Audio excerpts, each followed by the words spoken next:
Okay, everybody. Thank you for joining us for another episode of Fun and Key West Book Club podcast series.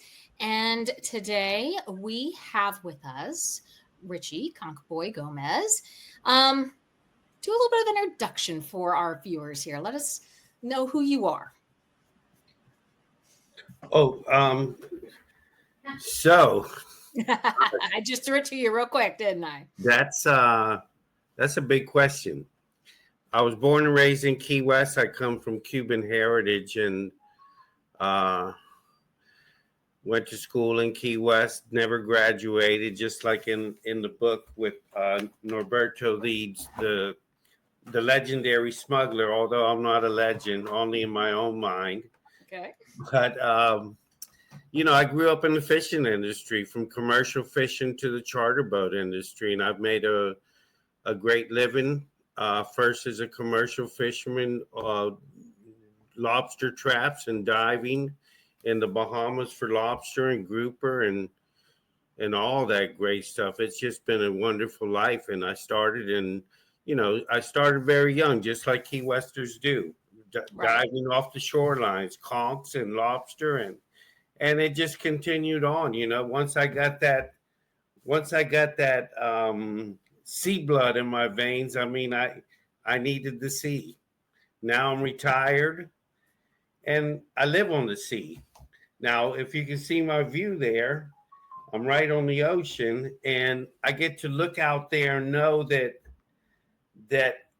even though I still love the ocean, I don't depend on it anymore. So now I can admire it from afar and reminisce many nights on that porch with a good drink and a good memory and good friends sometimes that I share with. It's been a great life. Sounds like it. So we've got someone saying hi. So we've got people who are joining us to let us know that where you're from and to say hi so we can say hi to you. So you grew up in Key West, and you are a second or third generation Conch? I'm a third generation. My wife and I both were born in Key West. Mm-hmm. She's also third generation. My son and my daughter was born there too, but my son is still there. 2 grandchildren, so they're fifth generation. My son is a paramedic and a fireman in Key West, so the Key West tradition moves on. And I'm so happy that happened. Yeah, so we have Tallulah from New Jersey and Twyla from Minnesota, northern Minnesota. And I bet it's starting to get Hi. So growing up in Key West, what was it like growing up in Key West? Was it, because we all have this, I think, imaginary ideal of what it was like to grow up in Key West. What was it like? So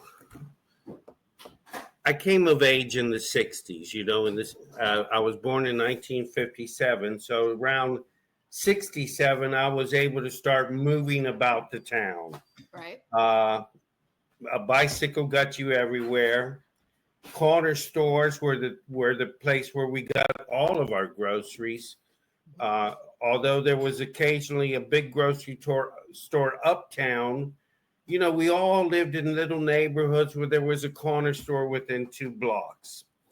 And just to give you a cute little picture of a corner store, I was like 4 doors down from a corner store that it was Frank's on the corner of it was right on top of Solaris Hill, corner of Angela and Elizabeth Street. I grew up on Elizabeth Street. Mm-hmm. So my mother would send me for whatever groceries we might need. And of course, I'd have a couple extra pennies for candies. Mm-hmm. And if she couldn't afford it, baby, get that. If if we were short on money, right, she would tell me to say, tell Claudita, put it in the book. So we would go there, and I'd get my few little groceries. I'd get my couple little candies, and I'd say, Claudita, my mama says, put it in the book. And she'd break out that little notebook, say, okay, Richie, Bye, and here's an extra candy for you. Oh. And that's kind of how it was in the little neighborhood stores. But early on, my grandfather was a fisherman slash carpenter. So early on, he introduced me to the ocean. And at 12 years old, my aunt had bought my cousins and I a small boat with a little outboard engine.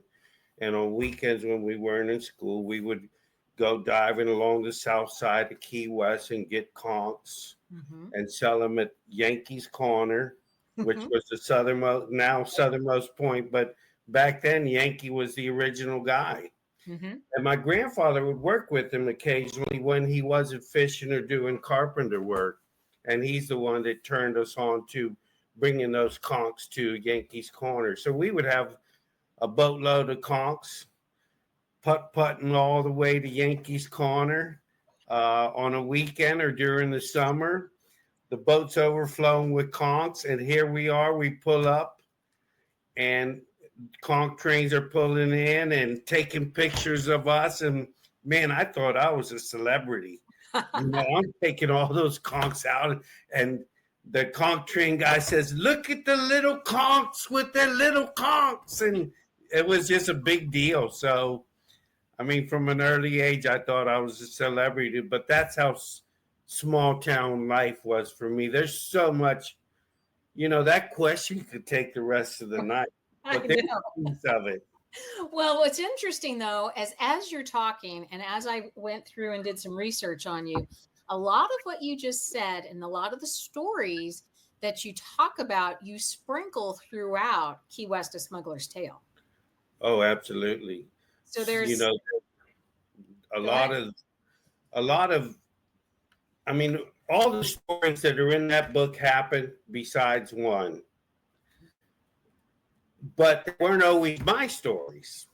So Right. yes, I sprinkled in um, childhood stories that were mostly mine, and smuggling stories that were a variety of us. Right. For instance, there's one story in there. I think I got the book right here. I'm trying to remember the story. Sibling rivalry, by the way, is all mine. That is a true account of my brother and I. I was going to ask you about that. Yeah, we could get back to that, but I wanted to share. Yeah. Oh, this one, The Opportunist, starts on 104. Mm-hmm. So the Opportunist it's actually three stories in one.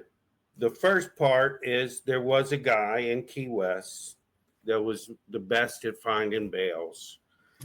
He never had a job, never worked a day in his life. That's what his whole life was. And when he wasn't looking for bales, his whole game was to get buoys from all over the world, wherever he could find them. And he lived right behind, I think it's the Elks Club on Eisenhower. Maybe there's a little Elks or one of those on Eisenhower Drive, but there was a little shack behind there, and he lived there on the trees, on the walls, on the trailer. It was a trailer that he lived in. Right.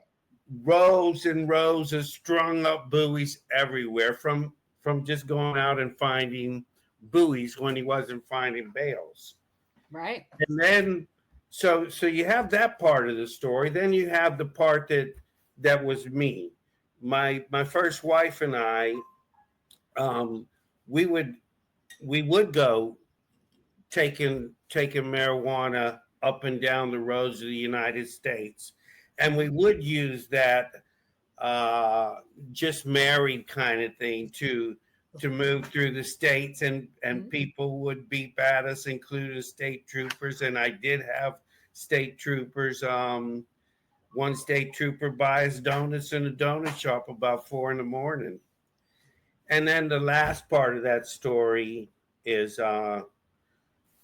true to a certain extent, where the guy that's a good smuggler, I mean a good bail hunter, dies. That has a lot to do with something that really happened Oh, offshore wow. there.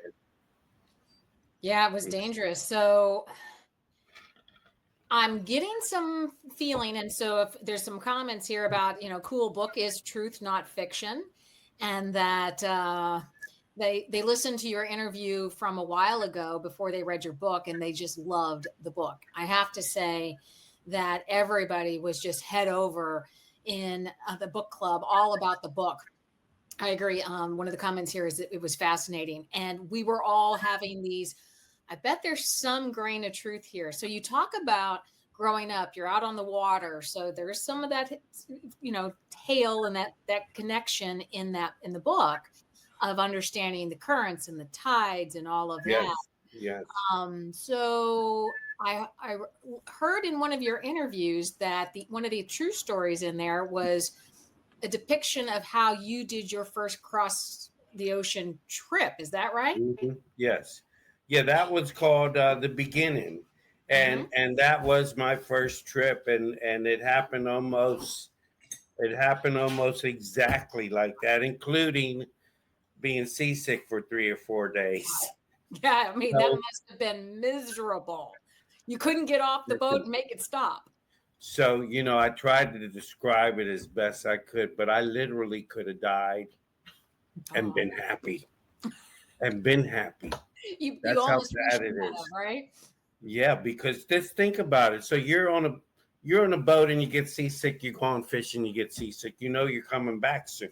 Right. Here I am in the middle of nowhere, nothing in sight, huge waves everywhere, and I know I'm not getting anywhere soon.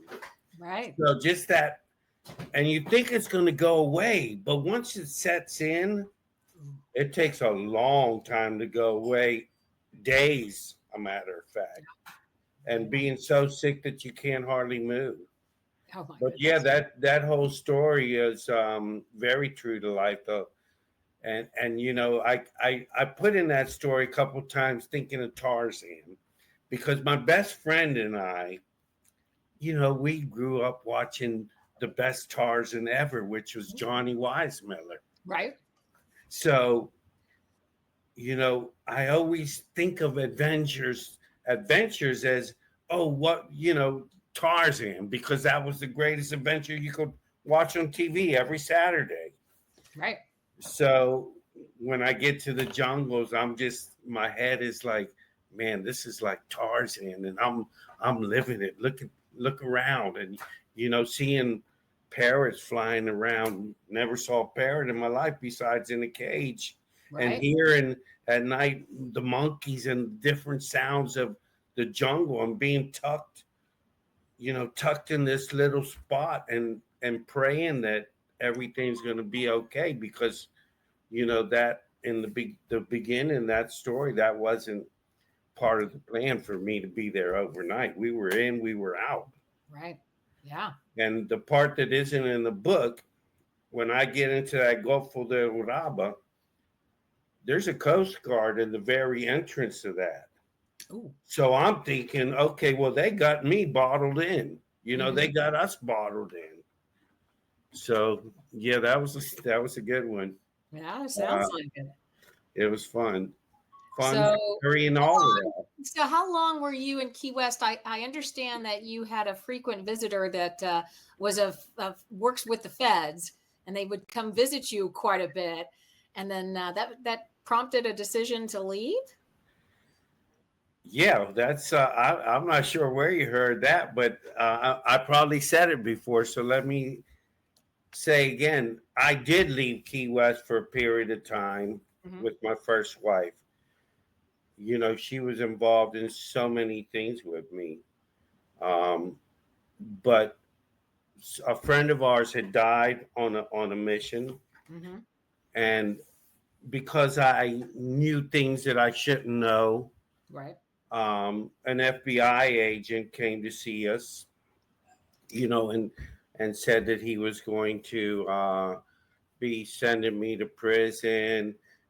Petra was probably going to go to prison. The baby, we had our Mm-hmm. first son. The first son was going to be put in foster care, and Fine. blah blah blah. Yeah, all the threats. Yeah. So I was put in front of a grand jury on 3 different occasions. But in between each occasion, here would this FBI agent come, constantly trying to break us and break us and break us. Finally, I told my first wife, I said, you know what? The least we can make him do is travel if he wants to come mess with us. So, so I said, we got a little money in our pocket. It's time to go. Let's make a new life. So we moved to Orlando, and while we were having the house built, I was staying at my parents, my ex and I, and my son. And it's funny because the whole writing career happened right then. I was going to ask, how did that start? Yeah, so right then, I get to Orlando. I have nothing but time. They're building our home. I haven't found a job, and I'm not in a big hurry. And I share with my ex. I said, I got an interesting story. I've always wanted to write. Why don't I start writing? Mm-hmm. So I actually started writing, and I literally wrote for a week. And I mean to tell you, this stuff is flowing. It's just flowing so good, and it's making me feel great. And then after a week, I put it down, get busy with something else. And a few days later, I go and I start reading it. And I look at it and said, damn, that's pretty bad. Wasn't as good as you thought, huh? But the feeling that it gave me made me know that I wanted to move on. And that's when I just started self-educating myself. I started reading books on writing, doing the practice stuff, took a couple little college courses on creative writing, and just started doing it. And little by little, I started writing little short stories. Mm-hmm. And in that book, some of those short stories became part of that book as I fine-tuned them and as I got better. So who did you base, or did you base your old Smuggler on? Is that a combination of people, or is that the one legendary person? Smuggler? Well, he doesn't look anything like the guy that I picture in my mind. Okay. And there is more than one legend in Key West. But I base him on a guy, and I'm going to just use the nickname. He was called Ping Ping. And Ping Ping was, he was busted in the Big Pine 29. Okay. He was the head cheese. So I remember speaking to him one night years later, and I said, Ping Ping, understanding that one's a crowd and two's a crowd and three's a conspiracy. Right. Why did you have 29 people there? Mm-hmm. And he says, oye, coño, they all needed the money, Richie. I wanted to help everybody. So that's his story. But there's more than one legendary smuggler in Key West, and there's a few others that come to mind. But for some reason, Ping Ping always sits in my head because of that sentence. Right.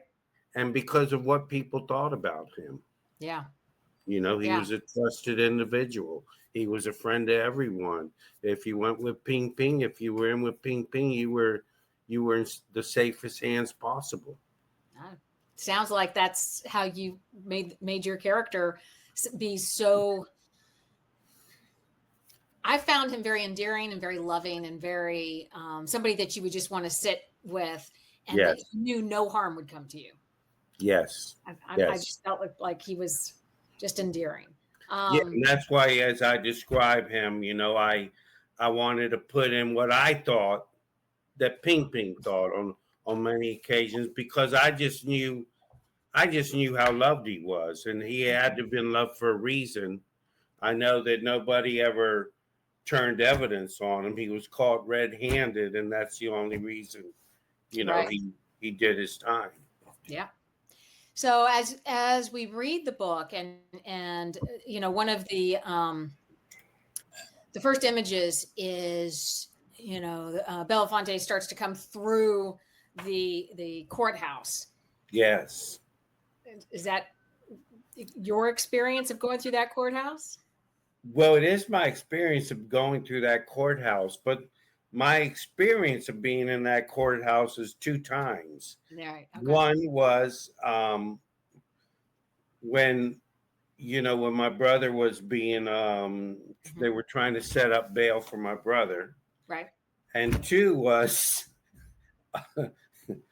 terribly, terribly sad story, but quite funny now that I could think back on it. Mm-hmm. It was one of my best friend. Mm-hmm. I sent him on a load. Sent him on his first load ever. He was the straightest one in our whole group. And he finally said to me, Richie, y'all making money hand over fist. Can I go? And here's the funnier part of the story. I wasn't allowed to be around this guy, wasn't allowed to go to his house. Right. I would only hang out with him when he come pick me up to go out at night and things like that because I was such a bad influence. Well, Because we all were. yeah. But anyway, so I said, okay, listen, your mother just started letting me come to your house again. And now you're asking me to send you on a marijuana load. Said, man, this is screwed up, Timmy. Oh, but wait, she knows, she's okay with it. So whatever. I knock on the door to pick him up. She comes to the door. Haven't been able to hang with at his house for years. She says, come in. And she looks at me. She said, you better make sure he gets back. Uh-huh. I said, okay, well, all right, yes. So it's only a 3-day load, Bahamas and back. I get a call about 4 a.m. It's his mom. I'm saying, oh yeah, they'll be fine. I'm supposed to hear from them first thing in the morning. Everything's going okay. She says, no, it isn't. He just called me from the county jail in Dade County. They busted it. Oh no. So I have to get in a van first thing in the morning with her and her husband. Now her husband is a lot more lenient. Mm-hmm. But now we're going to go to Miami-Dade, that courthouse with the black checkerboard square tiles. Yeah. And try and get him out. Try and get him out on bail. So that's my two experiences there. Yeah. And we did get him out. My brother's the one that had set up this load, and he was able to, he'd always had a lawyer and retainer. Right. So when we first went there, the bond was set at $1 million, and she's freaking out. Wow. And my brother calls me on the phone and says, no, Richie, don't worry. This afternoon, they're going to drop it down to 50. Just be ready to pick him up. And we got him out. Good.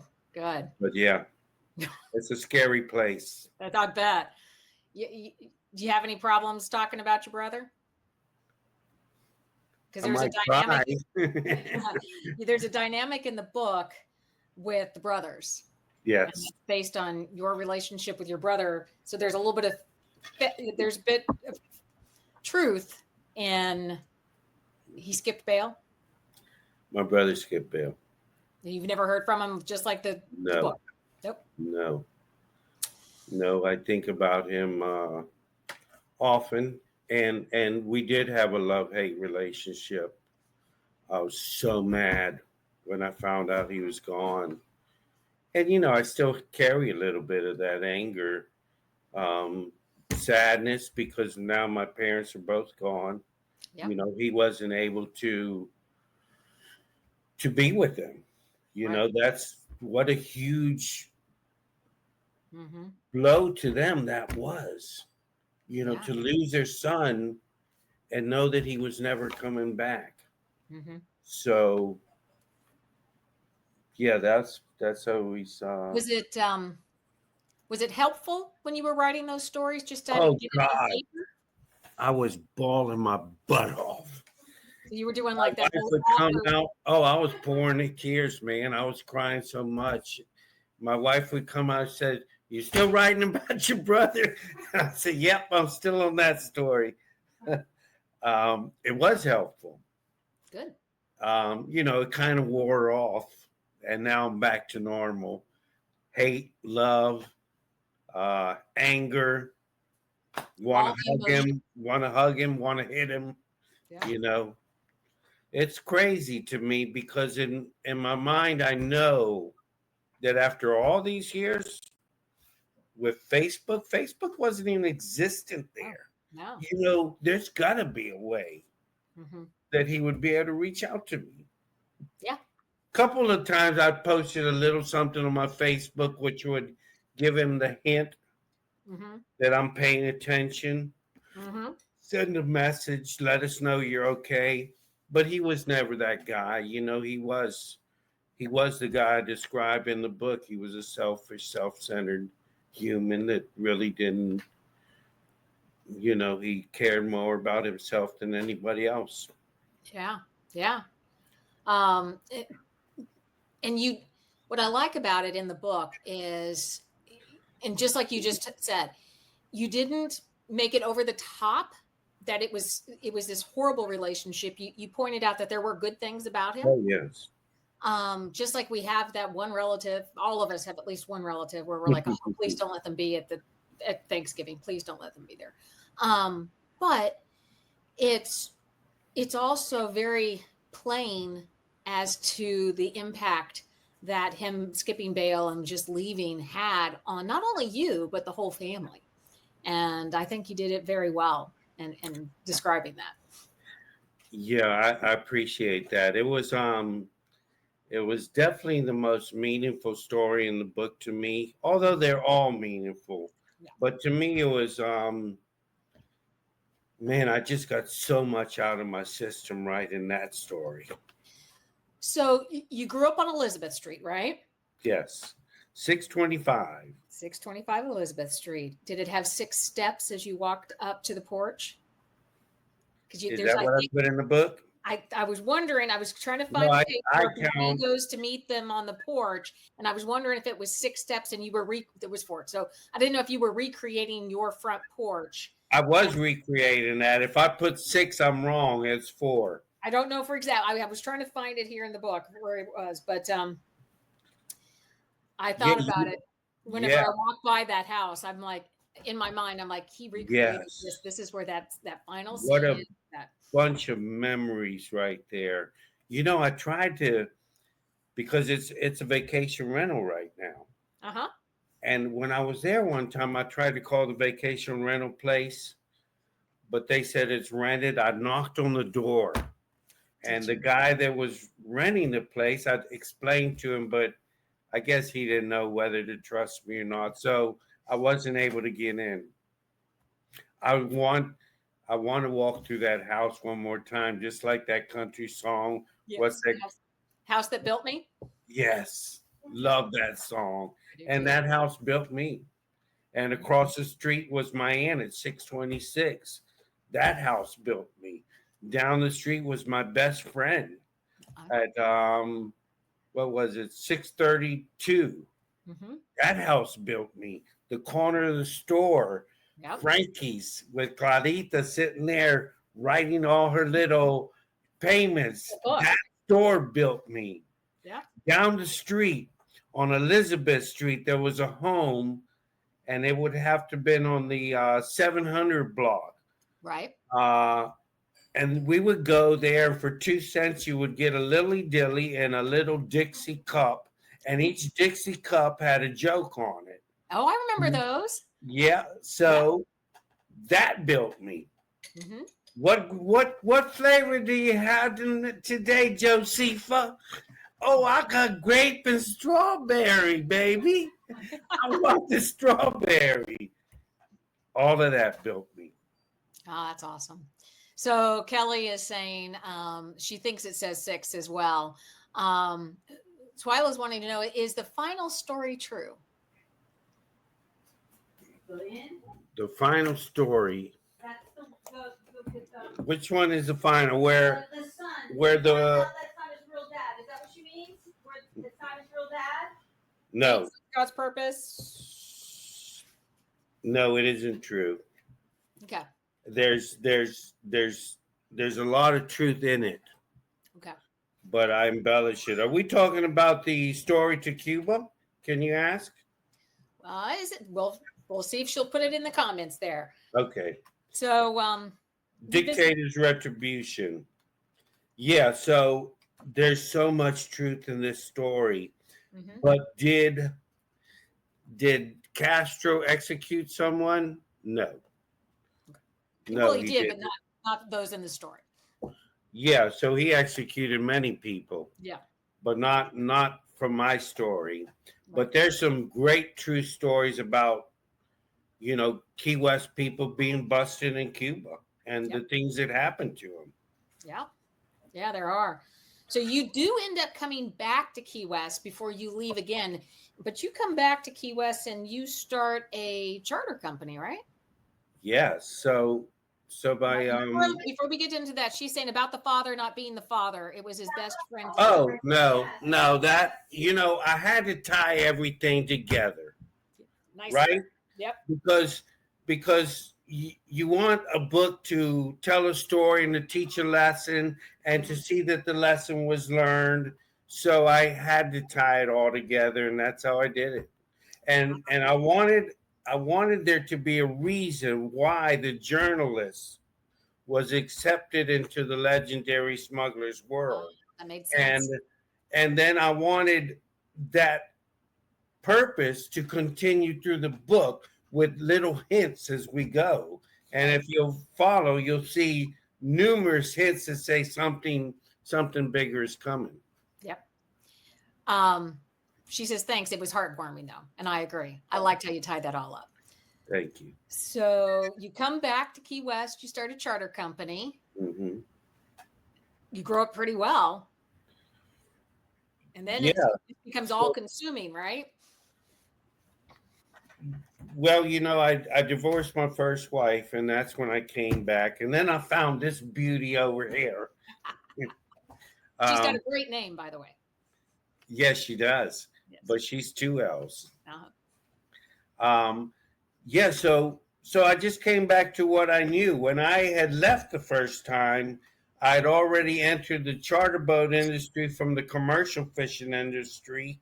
Okay. And that's a funny little story there. But so now I came back to do what I knew. I wanted to feel happy again. Mm-hmm.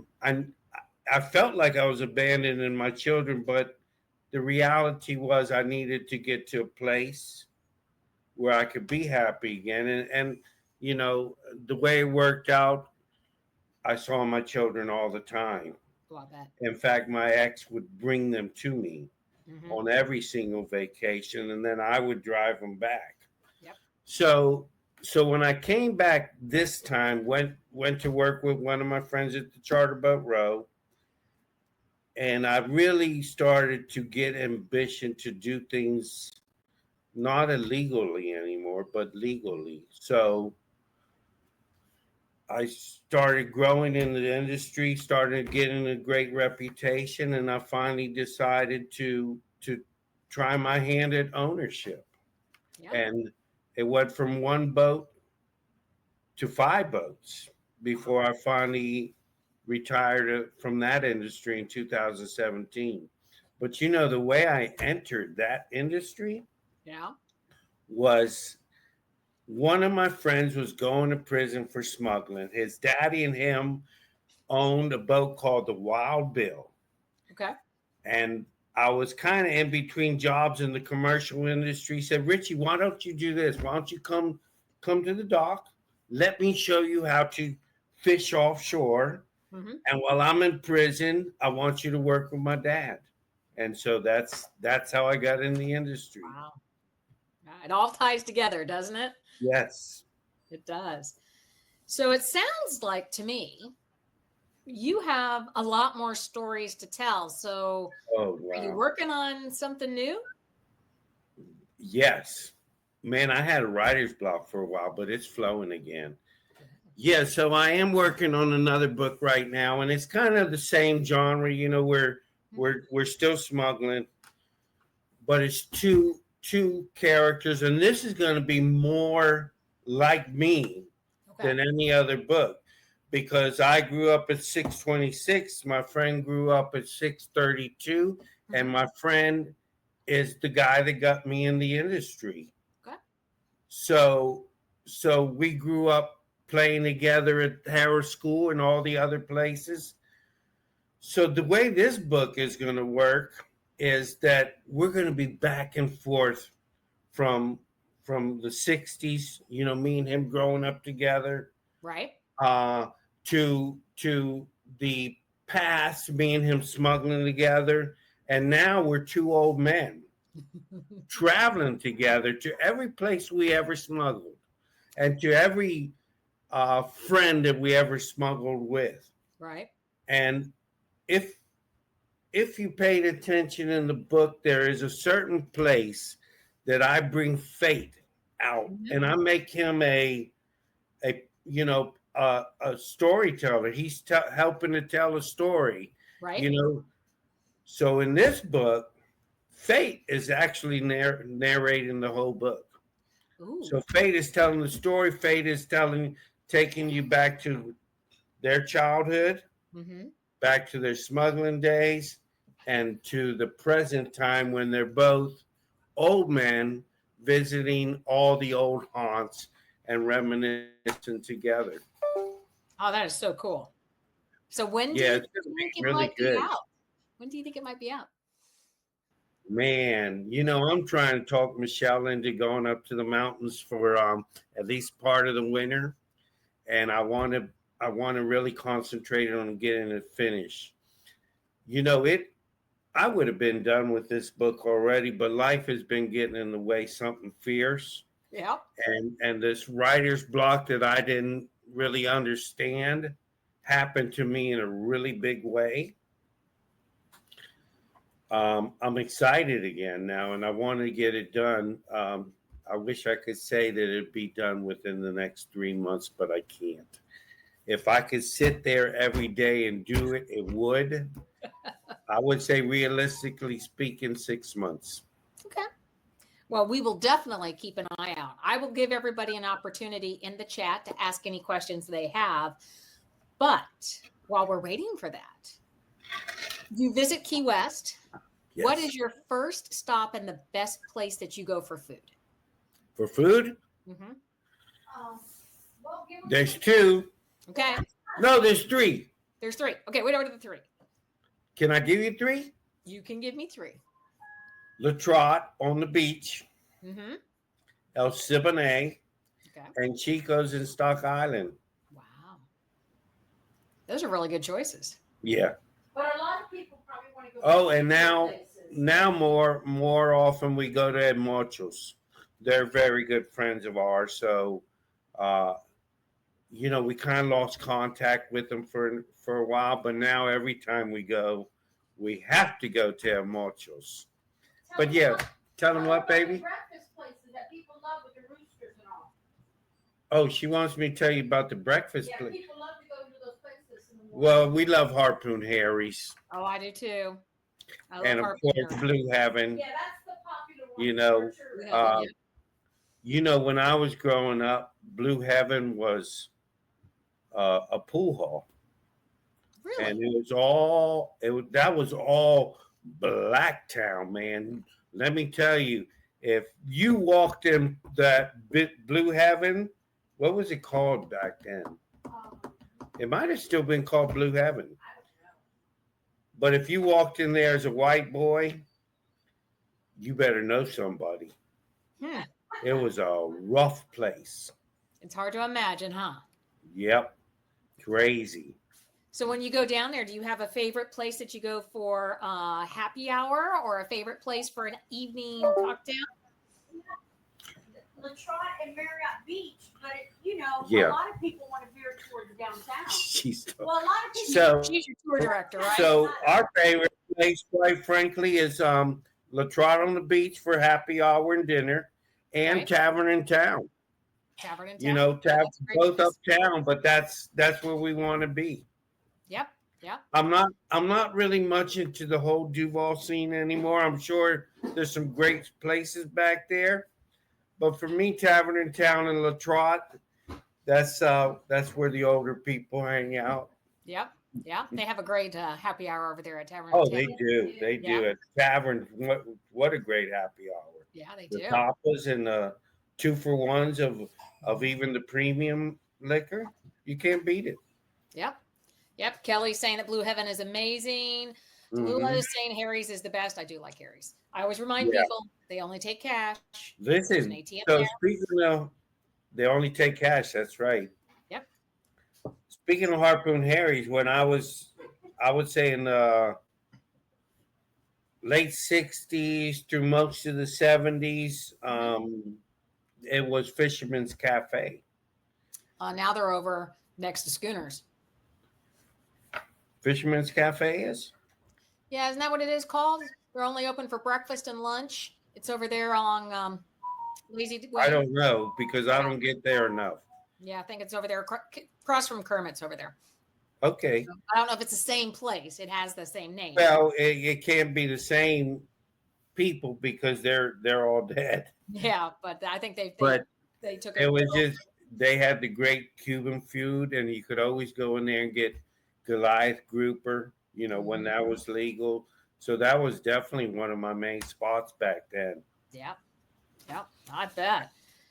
So as we wrap up, anything else you want to share with the book club about Key West: A Smuggler's Tale? I've got the book here, Key West: A Smuggler's Tale. So make sure everybody gets their copy.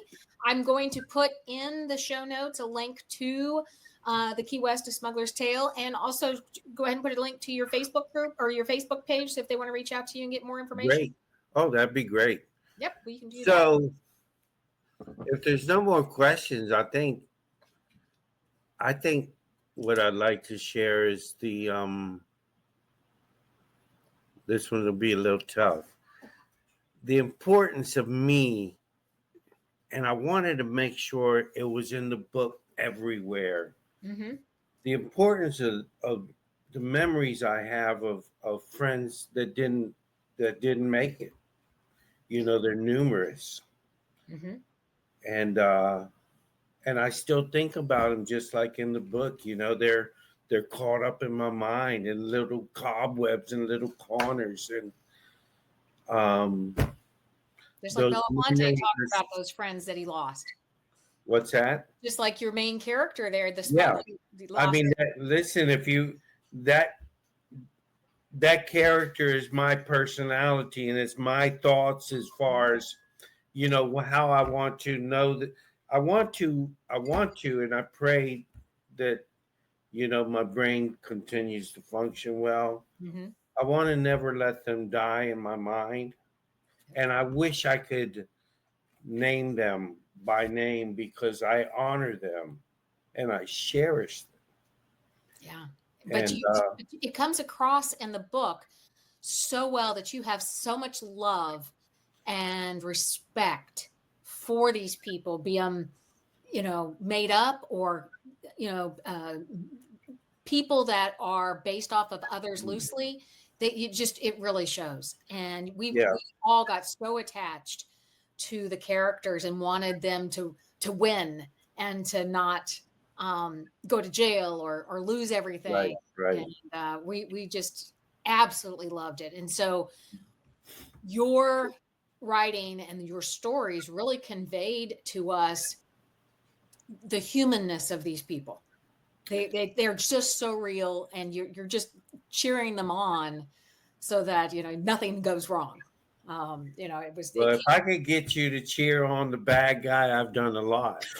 And They really weren't bad. I mean, No. we were just, I always look at it like we were adventurers. Mhm. We, we, we were born on a little spit of land at the end of the Keys. I mean, what a paradise we had. Right. And how could we not be adventurous? You have to be. You're a pirate. You have Yeah. to be. You have Yes. to be. I think it's, and I don't think any of us who read the book, maybe, others in that are watching us live would have other comments about that. But I don't think I ever looked at them as being bad people. I think they were just eking out a living and doing what they could do. And really no harm was being done from the way you presented the stories. And so we were always rooting for them. Yeah. But look, I mean, at the history of Key West from bootlegging to Yep. gun running to Yep. smuggling marijuana. I mean, we've always been doing something that was outside the realm of legal. But even listen to me, it was more fun because it was illegal. I think If it was legal, it wouldn't have been fun. I think there's a little bit of pirate spirit in anybody that ends up down at the end of the road. It's that mentality, I think. And But- just the amount of opportunities that arose Mhm. from paying attention to the sea. Mhm. The sea was where opportunities arose, from bales floating up in the mangroves or Right. offshore in the weed lines to the opportunity to go on a smuggling adventure. Everything was founded in the sea. Yep. And I love the sea. I think we all do. But I really, really appreciate Richie you being live with us. There's been several comments here about they're so thankful that you joined us live, and that they are definitely on the lookout for the next book. So you've got some encouraging people behind you, pushing you along, saying as soon as that comes out, and then I'm going to have you back, and we're going to talk about the second book. Great. But I can't wait. yeah. So thank you again for joining us. Thank you. Thank all. you. Yeah. Thank you, everybody that joined us live. Richie, I'll let you have the last word. The last word is I've been a bad boy all my life, and I'm not sure I'm done yet. I love it. Thank you so much. Thank you. Thanks. Bye-bye. Okay.